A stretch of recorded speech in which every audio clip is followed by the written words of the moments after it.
Isang pinagpalang araw po sa ating lahat. Kumusta po ang mga anak ni Yahweh El Shaddai? I am blessed, happy and prosperous talaga. Magaling na, mayaman pa, matalino, matuwid, marangal, wagas ang pag-ibig, malaya, payapa ang kalooban, maginhawa at matagumpay! Amen. Talaga pong matagumpay. Pag tayo ay na kay Lord palagi. Amen po ba? Meron po ba tayo? Binabati ko rin po pala ang nasa YouTube, Facebook, at sa Zoom po. Isang pinagpalang araw din po sa inyong lahat. Meron po ba tayong baguhan? Meron?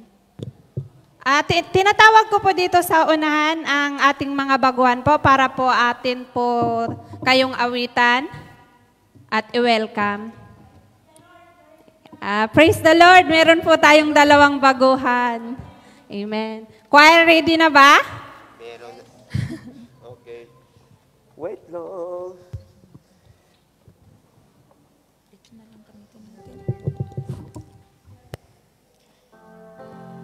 Tumayo po tayong lahat at tayo po nating i-welcome ang ating mga baguhan.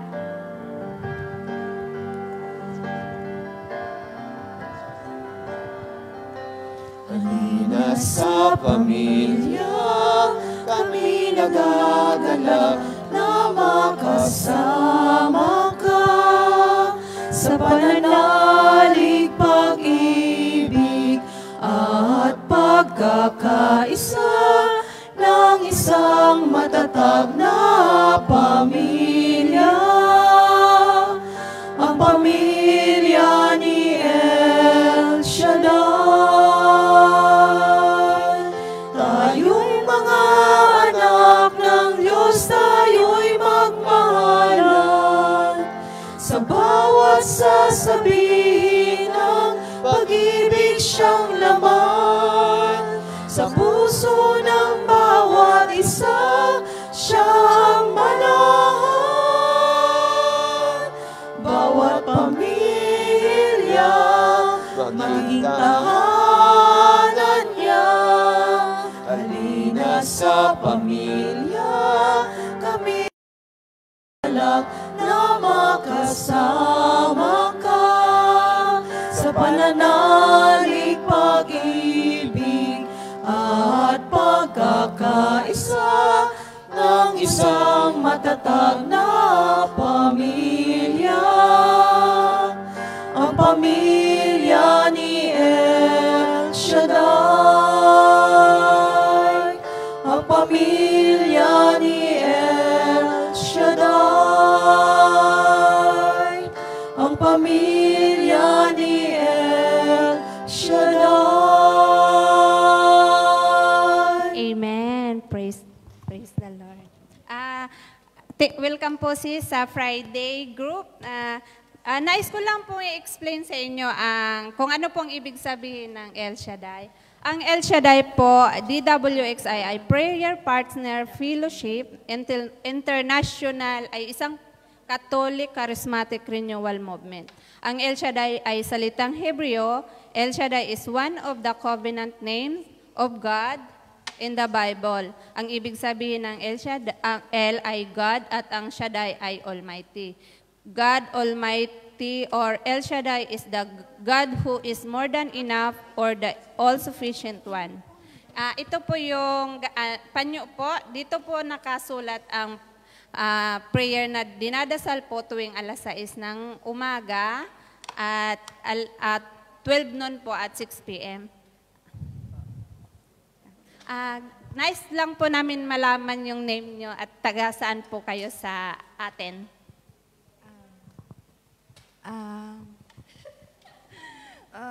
Magandang hapon po sa ating lahat, mga sisters. Ako po ay taga Malimpok, Malasiki po. Pangasinan. Thank you, sis. Welcome sa Friday group. At ikaw naman. Good afternoon po. Ako po si Jinilyn Magbanwa, taga Iloilo po. Amen. Salamat po sa pag-attend po sa Friday group. Naway po, hindi ito ang huli na kayo po ay aming makikita dito sa simbahan. Salamat po. Pwede na po kayong umupo. At ngayon po ay tatawagin ko po muna ang aming leader na si Sis Nena Tugano. Siya po ang we welcome po sa ating bagong preacher.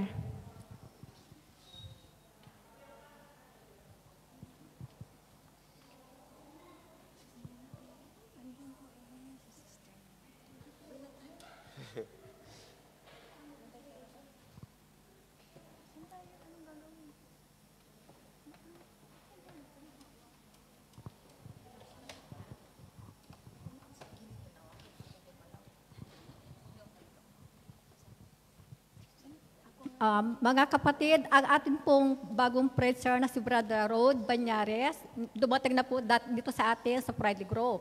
Kung kaya po, tayo ay i-welcome natin si Brother Rod Banyares. Tayo at ipapanalangin po natin si Brother Rod Banyares.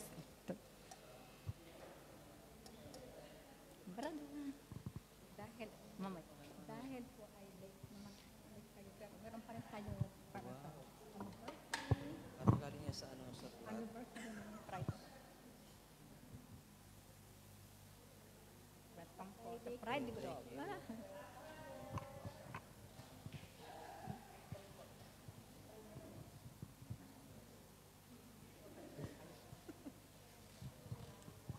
Ituon po natin ang ating kamay kay Brother.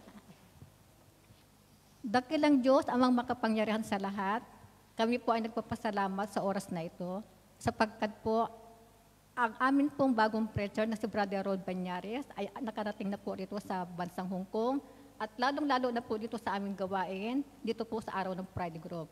Nagpapasalamat po kami sapagkat niloob mo po siyang aming makita at makapakinig ng kanyang mga banal na salita na mula sa inyo.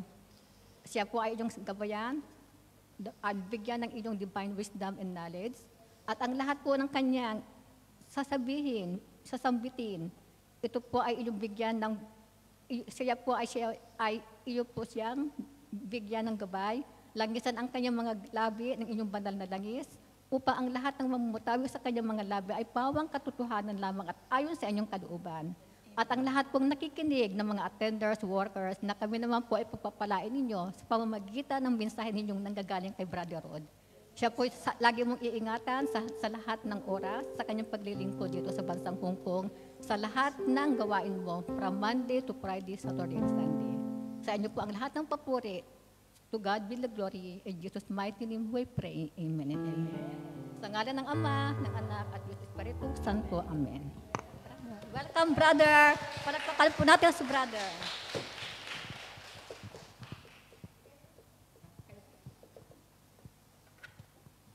Ladies and gentlemen, maraming salamat po sa inyong lahat na naririto sa Friday group, then sa ating mga manggagawa. Maraming salamat po sa pag-welcome niyo po sa akin. At dalangin ko po na itong Friday group ay patuloy na pagpalain ng ating Yahweh Shaddai at nawa ay magamit ako ng Panginoon sa inyo na maging blessing. At habang tayo ay nagkasama-sama rito, ay maganap ang kalooban ni Yahweh Shaddai. At maraming salamat at alam kong hindi lang itong araw na ating pagkikita-kita. Marami pang araw na magkikita-kita tayo. Kaya salamat po muli at sumainyo ang biyaya ng ating dakilang Diyos na makapangyarihan sa lahat. God bless. Amen. Once again po, welcome po Brother Rod dito po sa bansang Hong Kong. At ngayon po ay tayo na po ay dadako sa sharing portion. Alam ko po, tayo ay lahat ay pinagpala. So, akin ko pong tatawagin ang unang magbibigay ng kanyang mga biyaya, si Sis Juby.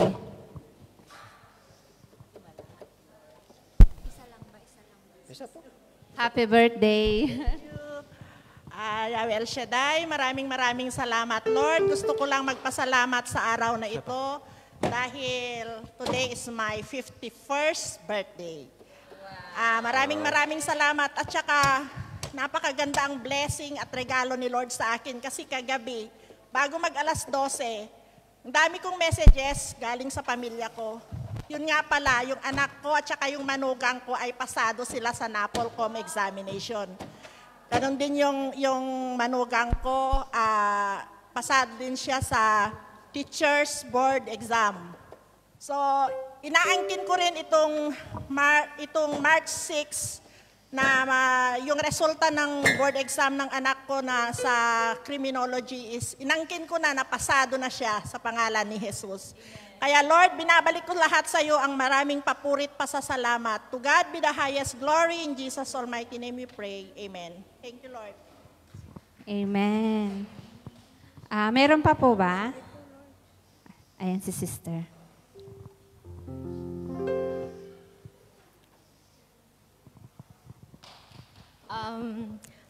Magandang hapon po sa ating lahat, my dear brothers and sisters. Ibinabalik ko lang po ang papurit pasasalamat sa ating Panginoon dahil po binigyan niyo po niya ng isa pang buhay ang aking kuya. Sa ngayon po ay nagpapagaling na po siya. Pangalawa po, last 2 weeks po, mali po ata yung pagkakalagay ko yung gunting na ginagamit sa pag-cut ng chicken. Tapos nahulog po, sakto po doon po sa mangkok. So nabasag po siya. Sobra po akong nagulat kasi meron po akong phobia sa mga nababasag. Kasi nung nasa Pinas pa po ako, yung anak ko po, naglalagay po ako ng mga soft drinks sa fridge. So, hindi ko po nakita yung anak ko na dala po niya yung isang Coke. Tapos, pagka lingon ko, nahulog po niya, so nabasag po siya. Buti na lang, salamat sa Diyos dahil kahit katiting nabubog, hindi po hindi po na sugatan or tumalsik sa anak ko. Bagkos sa akin po siya tumalsik. Thank you, Lord, dahil dito po siya tumama, hindi po sa mukha ko or sa mata ko. Kaya nagpapasalamat po ako sa Diyos dahil sa kanyang divine protection. Dahil iniingatan po niya ako lagi. So last 2 weeks nga, yung nabasag po yung mangkok, grabe po akong natakot kasi may phobia nga po ako sa mga nababasag. Tumakbo ko ako agad sa salamin. Tinignan ko yung mukha ko kung baka may tumalsik na naman or whatever. Thank you, Lord, dahil kahit katiting wala pong tumalsik sa katawan ko dahil napakalapit po yung nabasag na mangkok po. Kaya thank you, Lord. Salamat po, Lord God, sa yung divine protection. Thank you, Lord. Amen. Wala talagang lingkod ng Diyos ang pinapabayaan niya. Amen po ba? So, ngayon po ay tayo na po ay tumayo at dadako na po tayo sa healing message. At ang gagamitin po sa araw na ito ay ang ating preacher assign na si Brother Rude Banyares.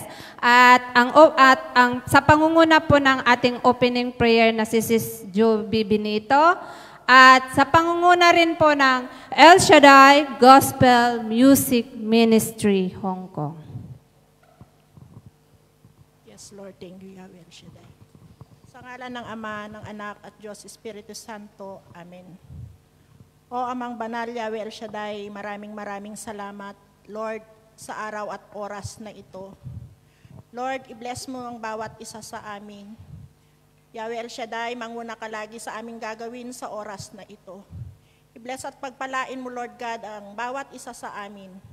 Lalo sa aming mga choir, Lord, ang mga hinanda nilang awitin para sa iyo ay makarating sa iyong luklukan. Para sa ganun, Yahweh El Shaddai, ay lahat, Lord, Yahweh El Shaddai, ang mga mithiin namin sa buhay, Lord, ay aming inaangkin ng 100% na katugunan. Bless mo rin, Yahweh El Shaddai, ang yung sinugo, Lord God, na maghayag ng iyong mabuting balita na si Brother Rod. Lord, i-bless mo siya, Yahweh El Shaddai ko, sa kanyang pagmi-mission dito sa Hong Kong. Bigyan mo siya, Lord God, ng knowledge and wisdom para, Lord, lahat ng mga ihayag niya sa amin na mga mabuting balita ay tumimo sa aming puso't at isipan, Yahweh El Shaddai, magsilbing aming kalakasan sa aming spiritual, Yahweh El Shaddai. Bless mo rin, Lord, ang mga Friday group. Bigkasin mo kami ng love, peace, and unity. Ganon din ang aming mga attenders, Yahweh El Shaddai. I-bless mo ang bawat isa sa amin. Hindilingin sa iyo, Lord, ang aming mga prayer requests. Huwag mong kami hayaan, Yahweh El Shaddai, na lumabas sa place na ito, Lord God, na hindi mo kami pagpapalain. Lord, inaangkin namin, Yahweh El Shaddai, ang araw na ito ay tagumpay sa pangalan ni Jesus. Yahweh, maraming salamat, Lord, at muli sa iyo namin ibinabalik ang maraming papurit pasasalamat. To God be the highest glory, in Jesus' almighty name we pray. Amen. Sa ngalan ng Ama, ng Anak, at ng Espiritu Santo. Praise the Lord. Isang malakas na papuri sa ating Diyos. Amen. Glory to God. Mga kapatid, itaas po natin ang ating mga kamay at anyayahan natin ang banal na Espiritu. Lord Jesus, manahan ka sa aming puso't isipan, Lord. Praise the Lord.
malamig, mainit pa rin ang pagmamahal ng Diyos. Amen? Amen. Glory to God. Ayon sa awit 107 verse 1, o magpasalamat tayo sa Panginoon sapagkat siya'y mabuti, wagas ang pag-ibig at nananatili. Amen? Amen. Handa na po ba tayong magpuri? Amen. Glory to God. Hallelujah. Sumayaw. Amen. Pumalakpak. Amen. Amen. Glory to God. Hallelujah.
manambahan sa ating Diyos na buhay.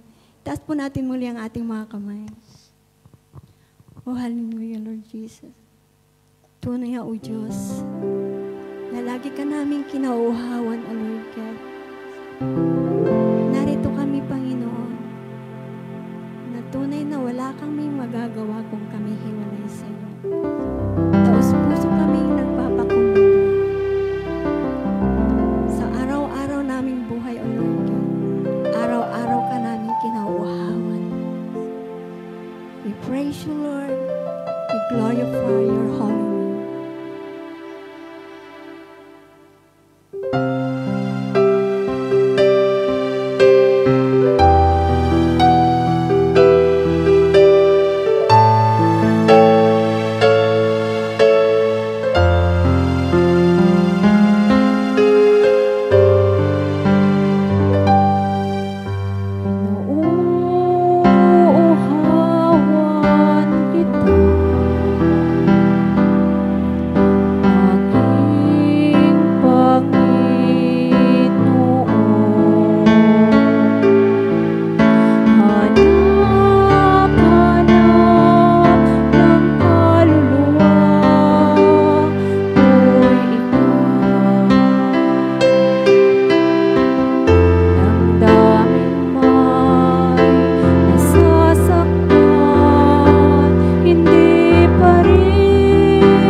Glory to God. Hallelujah. Banal naming Diyos na makapangyarihan sa lahat, pinupuri ka namin, sinasamba at pinararangalan. Pinasasalamatan ka namin, dakilang Diyos, ngayong hapong ito. Kami po ay buong puso na dumudulog at lumalapit sa iyo.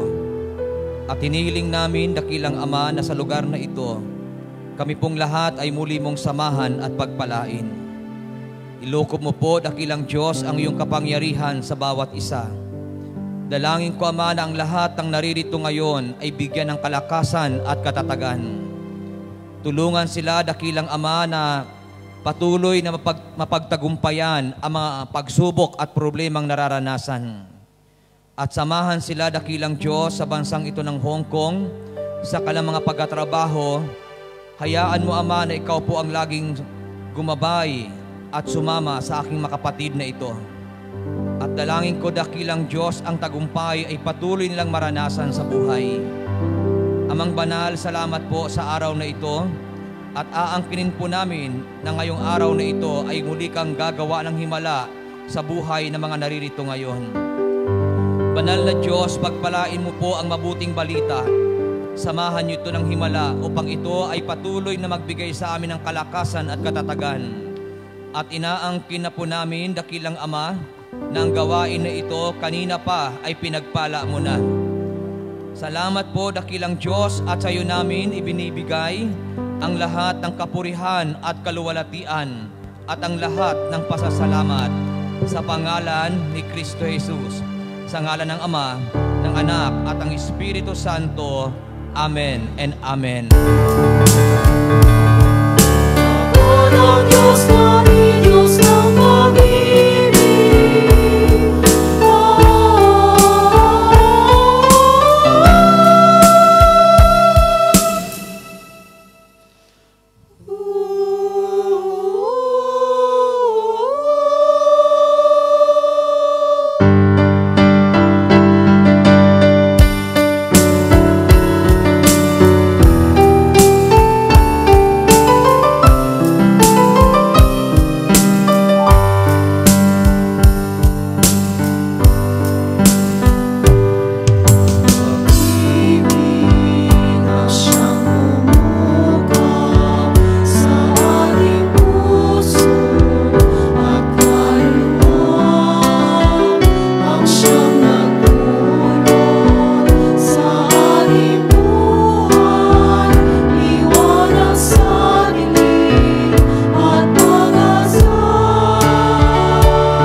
natin sa Panginoon ang ating mga kamay. Hallelujah.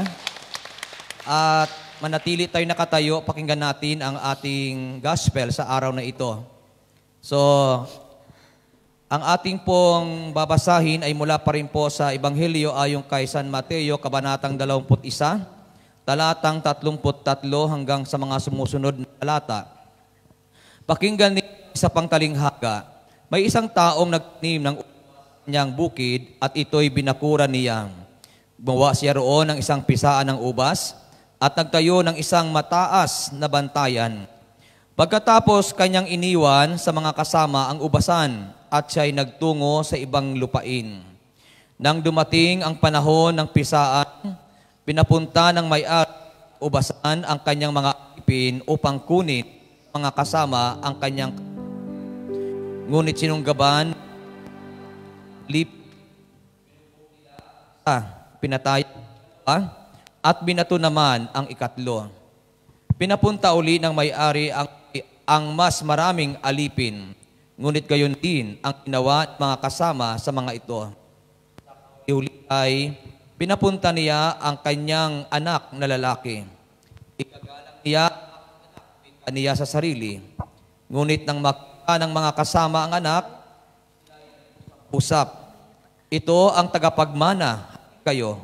Patayin natin at ang kanyang mamanahin. Kaya't siya'y sinunggaban nila, inilabas sa ubasan at pinatay. Pagbalik na may-ari ng ubasan, ano kaya ang gagawin niya sa mga kasamang iyon? Sumagot sila, lilipulin niya ang mga buhong na iyon at paaalagaan ang ubasan sa ibang kasama na magbibigay sa kanya ng kaparte sa panahon ng pamimitas.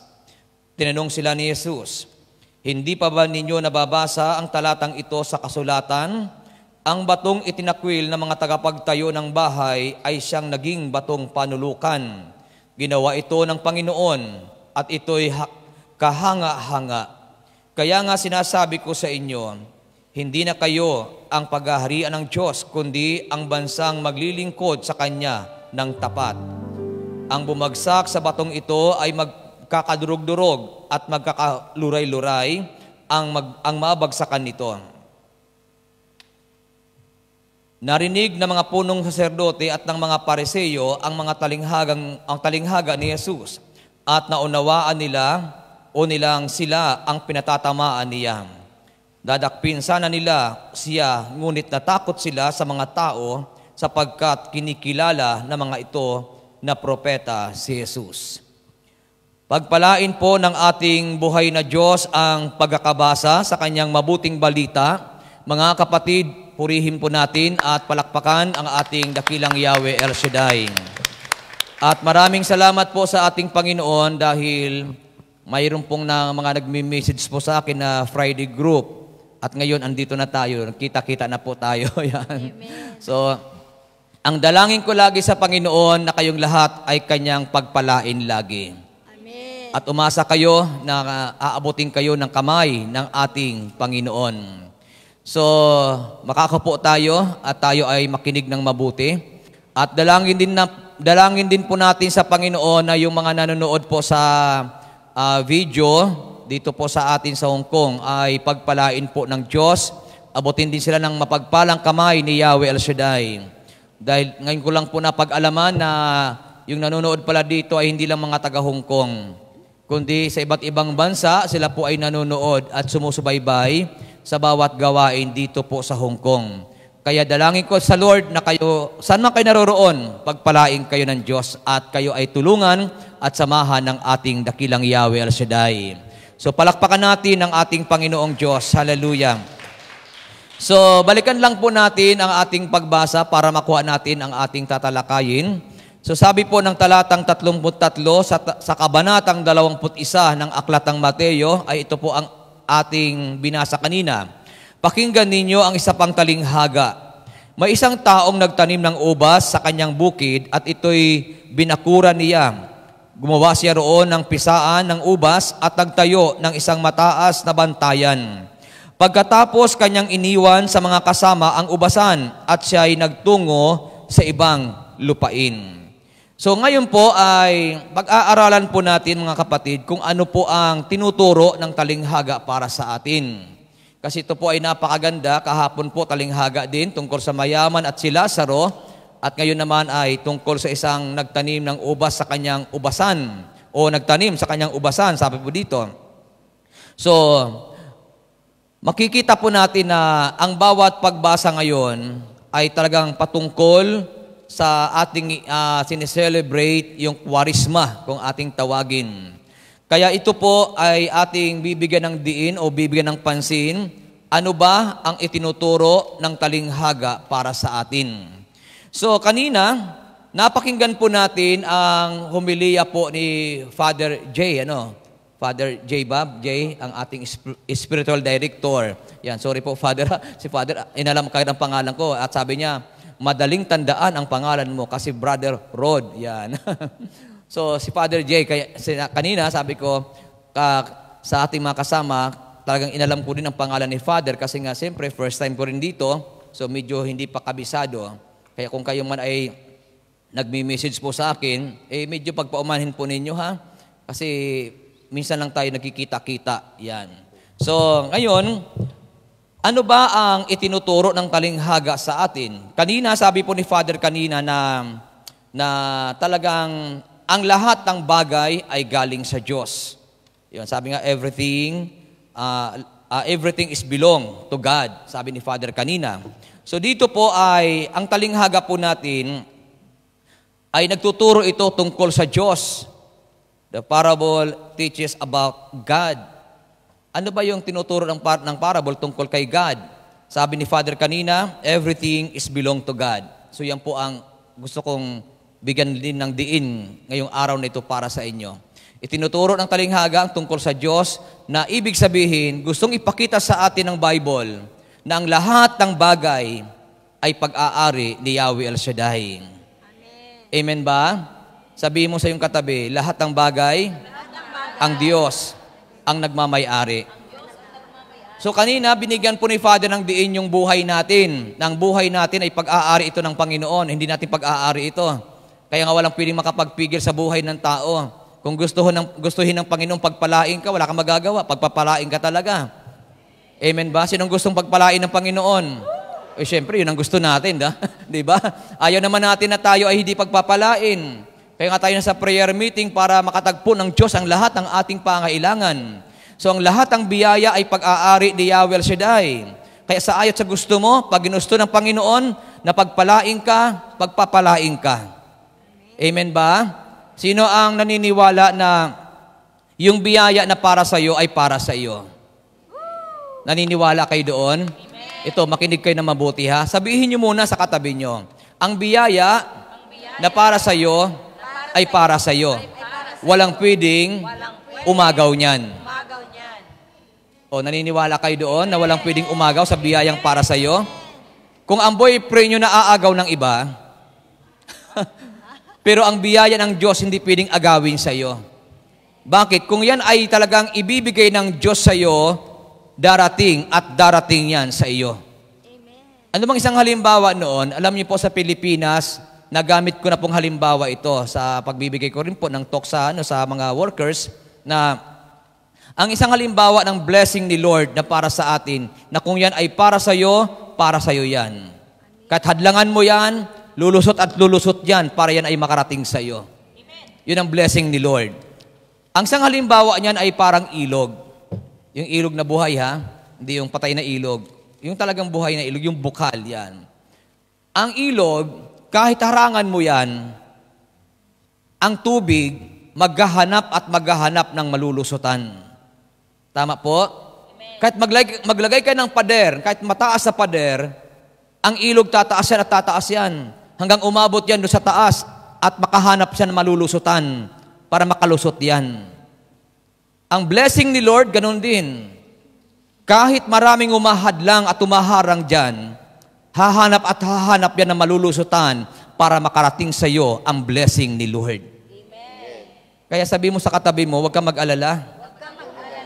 Hindi ka pinapunta rito ng Panginoon para magdusa. Pinapunta ka rito sa bansang ito para pagpalain ng Diyos. Amen po?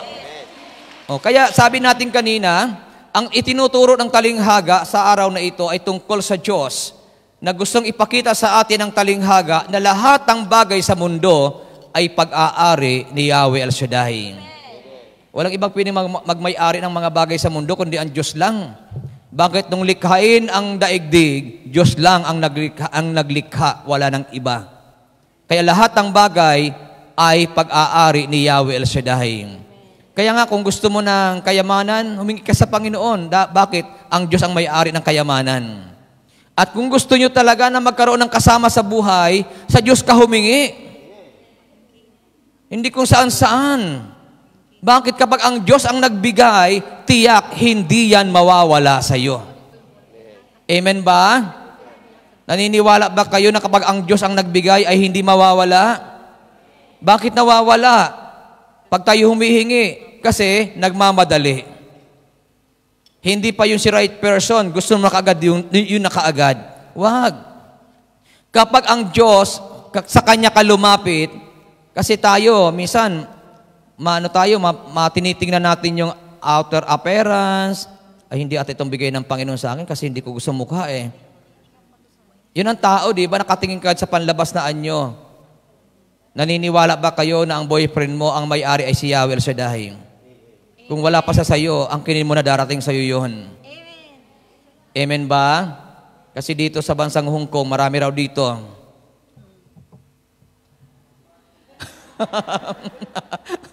Marami dito ang talagang, para bagang, kung tawagin ng iba, last trip na daw.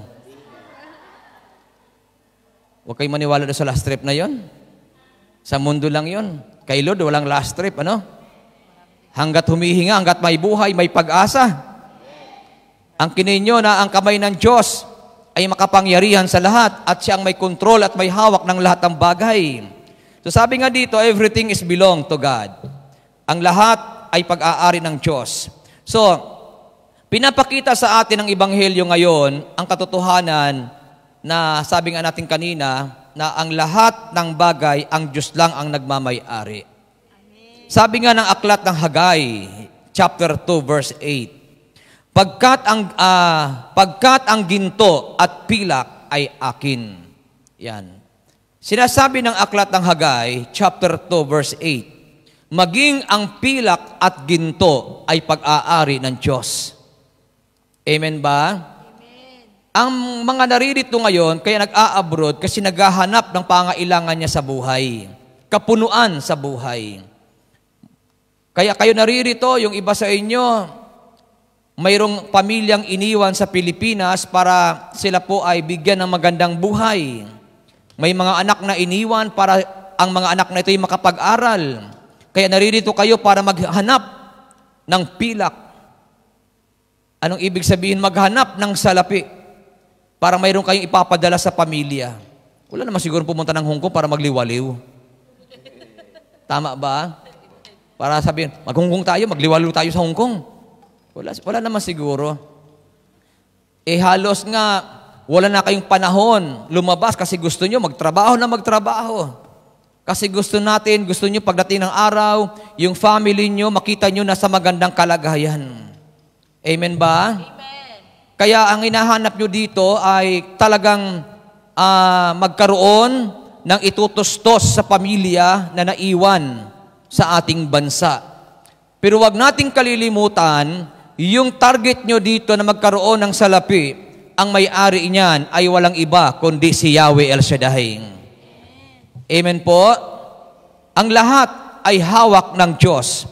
Kaya kung tayo po ay magtitiwala at mananalig sa Panginoon, anuman ang inyong layunin sa pagpunta sa bansang ito, sasamahan kayo ng ating dakilang Diyos na buhay. Amen. Amen ba? Amen. Kaya nga, yung iba talaga namang inuubos ang panahon sa pagkatrabaho kasi gusto niya talaga makita ang kanyang anak pagdating ng araw na talagang nakatoga. At yun naman ang kagalakan ng bawat isa na pagdating ng oras, nakatoga yung anak mo, nagagraduate. Ang kalungkutan naman ng iba ay ito, na pagdating ng araw, buntis ang anak mo. Yun ang kalungkutan ng iba. Pero huwag kayong mag-alala.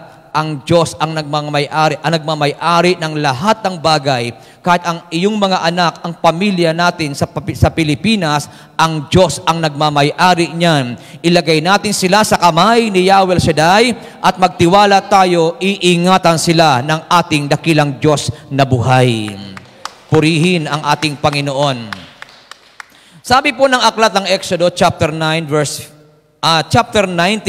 5, kung susundin ninyo ako at hindi kayo sisira sa pakipagtipan ko sa inyo, kayo ang aking magiging bayan magiging bayang kung hinirang. Ang buong daigdig ay akin, ngunit kayo'y aking itatangi. Sinabi ito ng Bible ng Diyos sa bayang Israel na sila yung kanyang magiging bayan at itatangi ng Diyos ang bayang Israel. At ang sabi ng Diyos sa bayang Israel, ang buong daigdig ay akin. Ngayon, ang tanong, saan natin ilulugar ang ating sarili? Kung ang tinutukoy ng aklat ng Exodo ay ang mga Israelita, ito po, sabi ng Bagong Tipan, ang lahat ng nananalig sa akin ay binigyan ng Diyos ng karapatang maging anak ng Diyos. Ibig sabihin, kung tayo ay tumatanggap kay Christ, nananalig tayo kay Christ, tayo ngayon ay nagiging bayan ng ating Yahweh El Shaddai. Kaya yung pangako ng Panginoon sa bayang Israel, na ito'y itatangi niya at ito ay magiging kanya, lahat din ng nananalig sa Diyos ngayon ay magiging bayan at magiging pag-aari ng ating Yahweh El Shaddai. Tayo ay kanyang itatangi, nang ibig sabihin, kapag ikaw ay itinangi ng Diyos, hindi kanya pababayaan. Amen. Everybody say, praise the Lord. Praise the Lord. Kaya, ang sabi po ng aklat ng Exodo, kung siya ay ating susundin at hindi tayo sisira sa ating mga pangako sa Kanya. Alam niyo po, may mga pangako tayo sa Panginoon eh. Yung pagdalo nyo every Friday, pangako nyo kay Lord yan eh. Amen ba? Sabi nga ng isang prayer partner na hindi ko makatandaan kung sino po yun, na sabi nga, ang day off ninyo rito ay isang araw lang sa loob ng isang linggo. Kaya mayroon kayong Monday group, Tuesday group, Wednesday group, Thursday group, Friday group. At ako ngayon ay nasa Friday group na. Malapit na, no? Bukas Saturday na. Tapos, the other day, Sunday na. Wow, isang linggo na ako. Ang saya-saya. Pero nakakatuwa kasi alam niyo po, nabibless ako sa inyo.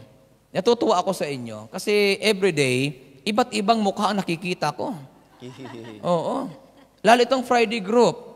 Karamihan nata dito ay mga taga-norte, Oo, nakausap ko sa baba kanina. Halos, nakakausap ko mga taga-norte. Tas po ang kamay ng mga taga-norte. Tas ang kamay, mga taga-norte. Ibig sabihin mga taga-norte, mga Ilocano. Ayan. Kayo naman. Hindi nyo kagad nakuha yung ibig ko sabihin. Mga taga-norte, ibig sabihin mga taga-norte, kasama niya ng Bataan, Pampanga, tapos, huwag natin include ang Bulacan kasi Bulacan dito na yan, malapit na. Doon lang parte. La Union, Baguio. Yan. Kahapon may taga Baguio rin. So dito ngayon, halos mga Ilocana, Kaya palang babait nyo,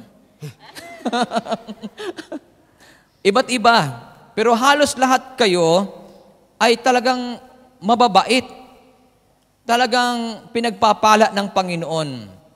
Kaya sabi ko nga po sa inyo kanina, ako ang nabibless sa inyo. Ako ang talagang nakakaramdam ko ng talagang pagpapala. Kasi sabi ko, wow, iba't iba ang audience mo everyday. Kaya ang dalangin ko naman sa Panginoon, Lord, nawa araw-araw maging biyaya ako sa kanila. Hindi lang sa inyo, kundi sa mga nanunood. May nag-message po sa akin, hindi ko alam kung taga-Amerika. Sinusubaybayan niya pala ang araw-araw na gawain dito sa Hong Kong. Kaya sabi ko, wow, nakakatuwa ang mga taong ito. Nang ibig sabihin, hindi lang kayo ang napagpapala, pati ang iba't ibang bansa ay napagpapala ni Yahweh El Shaddai sa pangangaral ng salita ng Diyos. Amen po? Kaya huwag kayong mag-alala kasi lahat ng bagay, sabi nga dito, everything is belong to God. ang lahat ay pag-aari ng Diyos. Kung siya ay ating susundin, siya ay ating talagang o gagawin natin ang nais ng Panginoon, ano bang kailangan mo? Ang lahat ng yan ay ang Diyos ang may hawak. Sa Kanya ka manalig, sa Kanya ka magtiwala, at umasa ka, lahat ng iyan ay ibibigay sa iyo ni Yahweh El Shaddai. Pangalawa, sabi natin kanina, isa sa itinuturo ng talinghaga ay tungkol sa Diyos. Pangalawa, ay itinuturo ng talinghaga sa atin ay tungkol sa ating mga sarili. Na anong ibig sabihin doon? Tayong lahat na nabubuhay at naririto sa gawain ng Panginoon ay katiwala lamang ng mga bagay na ibinibigay ng Diyos sa atin. Halimbawa, ano ba ang binibigay ng Lord sa iyo? Binigyan ka ng Diyos ng pamilya, katiwala ka lang ng pamilya mo. Amen ba? Hindi mo sila pag-aari. Katiwala lang tayo. Binigyan ka ng asawa, huwag kang masyadong malupit sa asawa. Kasi minsan, pagka binigyan ng Diyos ng asawa, naku, ang lupit. Huwag kang lalabas. Pag lumabas ka, lang kasama mo ako. Gawa ka ng tali, talian mo ng sarili mo, tali mo sa kanya para... Kaya minsan nawawala kasi masyadong tayong malupit Tatandaan natin, katiwala lang tayo ng Diyos. Wala tayong pag-aari. Amen ba? Lahat ang Diyos ang nagmamay-ari. Trabaho. Ang nagmamay-ari niyan ay ang Panginoon. Ano man ang bagay na ibinigay sa iyo, katiwala ka lamang ng Diyos. Amen po ba? Binigyan ka ng bahay, katiwala ka lamang ng Panginoon. Magpasalamat ka tuwing ikaw ay naroon sa taas ng bahay mo at pinapanood mo yung mga kapitbahay mo. At sasabi mo, naku, salamat kay Lord. Ako magandang kalagayan ko, kayo hindi. Huwag ganun. Tatandaan natin, lahat tayo ay katiwala lamang. Ang sabi nga doon, mga bagay na pinagkakatiwala sa atin ay mga pansamantala lamang. Temporal. Pansamantala. Hindi ito palagian. Kaya nga, sabi nga, mayroong binabanggit ang Bible, na pagka hindi ka karapat dapat, minsan yung pinagkakatiwala sa iyo, kinukuha, inaalis Katulad halimbawa, yung pinagkatiwalaan ng 5,000, 2,000, at 1,000. Yung pinigyan ng 1,000, hindi karapat-dapat pagkatiwalaan. Alam niyo kung bakit? Ibinaon yung 1,000 Hindi pinagyaman. Kaya nung dumating ang may-ari, ibinalik yung 1,000, walang tubo. So anong inaasahan ng Panginoon sa atin? Tayong mga pinagkakatiwalaan ay hinahanapan ng Diyos ng bunga. Binigyan ka ng pamilya, ano bang bunga sa pamilya mo? Baka mamaya binigyan ka ng asawa, nawala ang asawa mo. Bakit nawala? Kasi hindi ka good steward. Hindi ka mabuting katiwala. Amen ba? Kaya sabihin mo sa iyong katabi, maging mabuting katiwala tayo. O sino ang gusto maging mabuting katiwala? O ito, uulitin ko uli ha. Ulitin ko uli.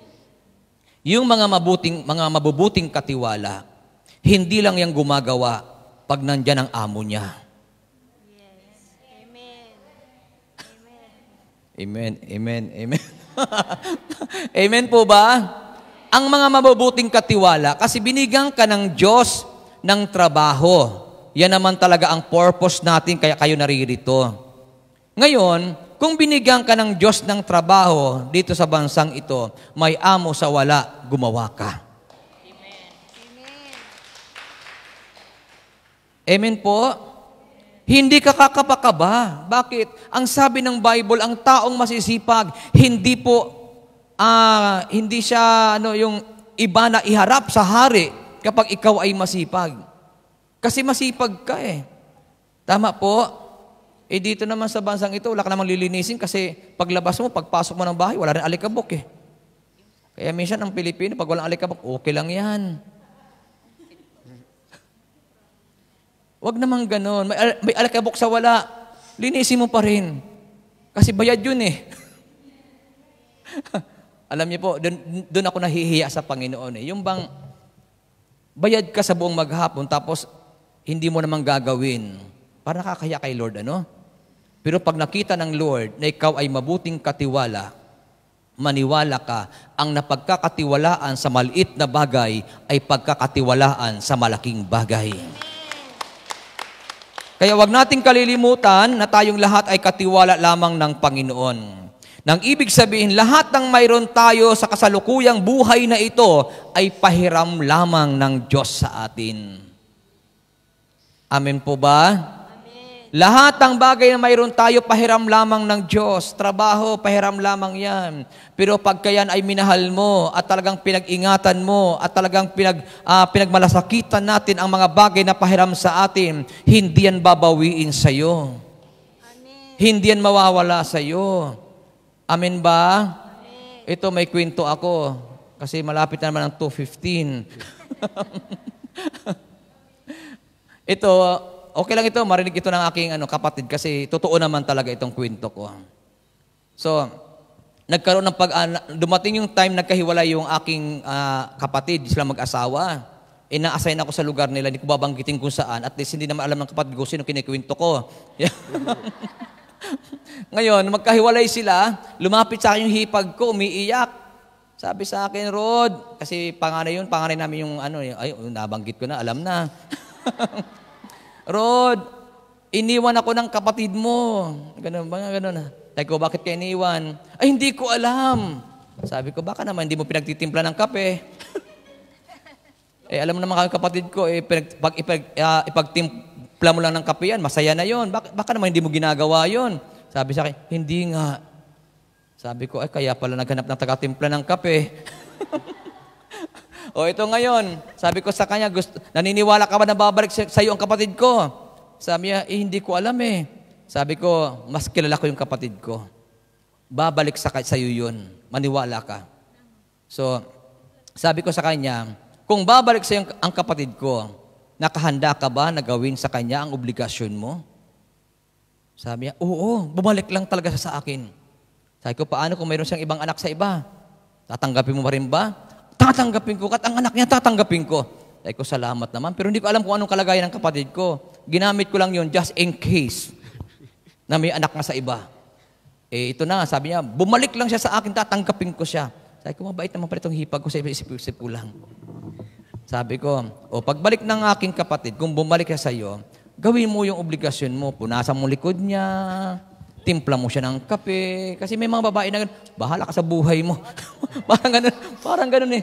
Kaya minsan pag ginagawa ng iba, galit na galit ka naman. Pero ayaw mo namang gawin. Pag pinagtimpla ng kape yung asawa mo ng iba, nagagalit ka. Pero ikaw ayaw magtimpla ng kape sa kanya. Sabihin mo, may kamay ka. Bakit hindi ka gumalaw? Andyan pa ba kayo? Kaya nga pinagsama kayo ng Diyos para limutin mong sarili mo. Amen ba? Pinag-isa kayo ng Panginoon. Ibig sabihin, hindi na ikaw yan. Isa na kayong dalawa. Kaya huwag mong dalhin ang pagiging, ano bang pangit na word kasi, yung pagiging baldita, no? Huwag ganun. Kasi dito, lahat ng bagay, pahiram lang ng Diyos sa atin. Kung yan ay pahiram ng Diyos, ingatan mo yan. Tama ba? Nakaranas ba kayo na pinahiram ng gamit? Sino nakaranas ng pinahiram siya ng gamit? Anything anything na bagay na pinahiram sa iyo. Anong ginagawa niyo sa pinahiram sa iyo? Iniingatan, di ba?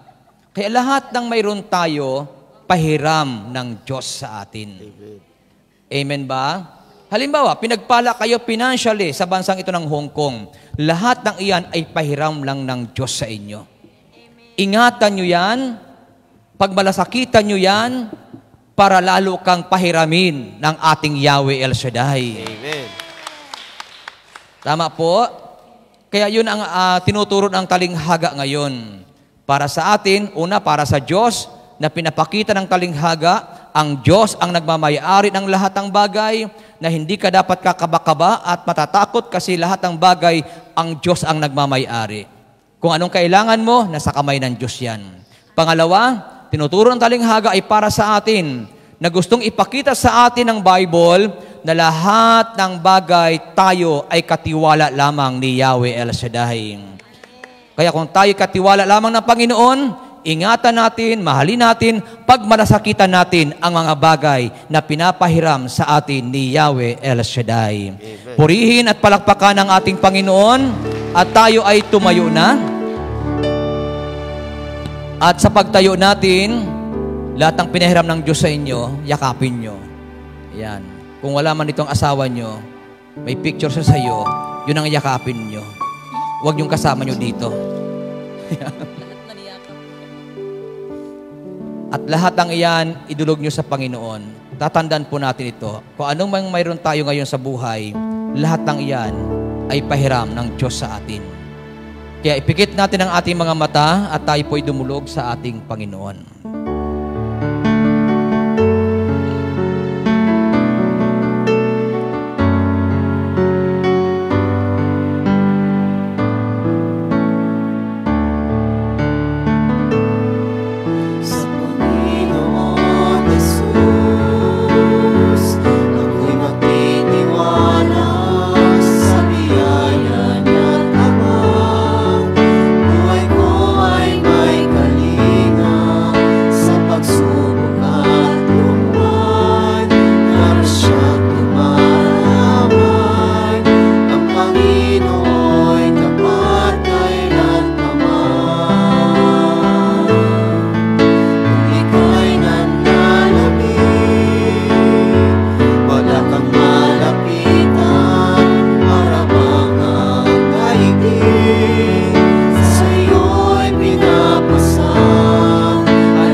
Salamat po, dakilang Diyos. Salamat po, Panginoon, sa mga aral na bigay niyo po sa amin sa hapong ito. Amang banal, lagi kong dalangin sa iyong banal na pangalan na ang aking mga kapatid na ito sa lugar na ito ay lagi niyo po silang samahan. Lalo na po sa kanilang mga pagtatrabaho, ingatan niyo po ang bawat isa. Lagi kong dalangin sa iyo, dakilang Diyos, na lukuban ng iyong kapangyarihan ang kanilang mga amo, na sila ay maging mabuti sa iyong mga anak. Lord, gamitin niyo po ang aking mga kapatid na ito na maging biyaya sa kanilang mga pinagkatrabahuan. Maging biyaya sila, Panginoon, sa kanilang mga amo. Lord, nananalig kami na ikaw ang aming proteksyon, ikaw ang aming kaligtasan. Kaya Lord God, sa iyong makamay ay aking inilalagay ang aking makapatid na ito. Inaangkin po namin, dakilang Diyos, na sa lahat ng oras at pagkakataon ay laging ligtas ang aking makapatid na ito. Amang banal, pagpalain mo rin po ang kanilang mga mahal sa buhay na nasa Pilipinas. Lagi po naming dalangin ang paglukob ng iyong kapangyarihan para sa kanila. Ingatan niyo po sila at proteksyonan. Huwag niyo po silang pababayaan.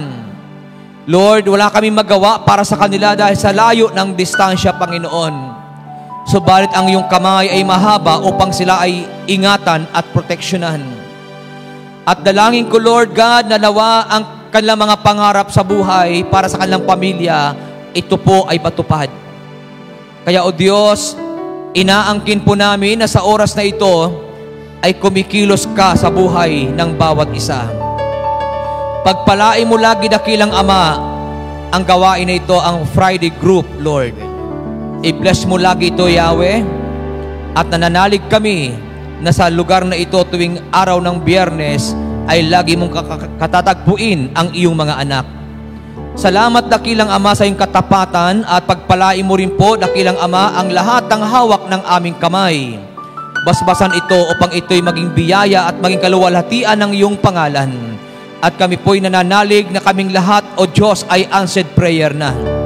Pagpalain mo rin po ang iyong mga manggagawa, lahat ng lingkod mong naririto ngayon hanggang sa music ministry, O Lord God, sa core group, lahat ng mga naglilingkod sa iyo, samahan mo lagi at pagpalain ng kanilang mga paglilingkod, dakilang Diyos. Salamat po, Ama, at kami po'y naniniwala na walang naglilingkod sa iyo na iyong pinababayaan.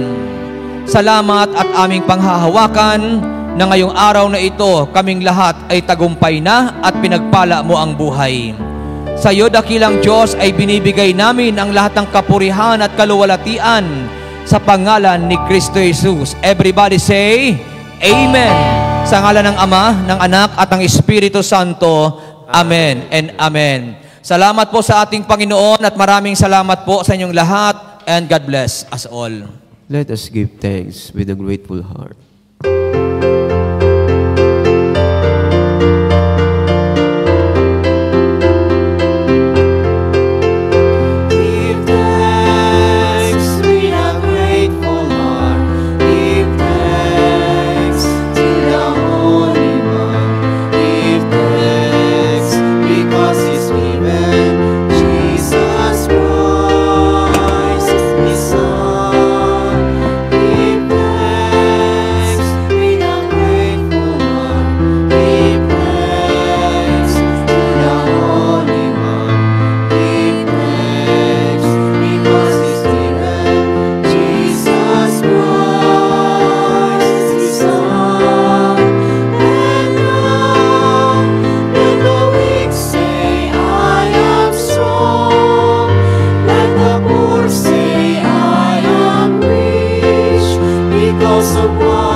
Sabay-sabay natin dasalin ang Salmo 91. Sa ngalan ng Ama, ng Anak, ng Espiritu Santo. Amen. Siyang naghahangad, nagkukupkop ng kataas-taasan at nanatili sa kalinganyong makapangyarihan. Makapagsasabi sa kanyang Panginoon, muog ka at tahanan.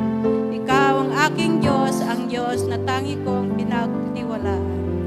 Ika'y liligtas niya sa panganib sa umang nabitag, at kahit anumang mabigat na salot, di ka magdaranas. Lulukuban niya sa lilim ng kanyang malabay na pagpag. Sa kalinga niya ay natitiyak mo na ikaw ay ligtas. Iingatan niya at ipagsasanggalang pagkat siya ay tapat.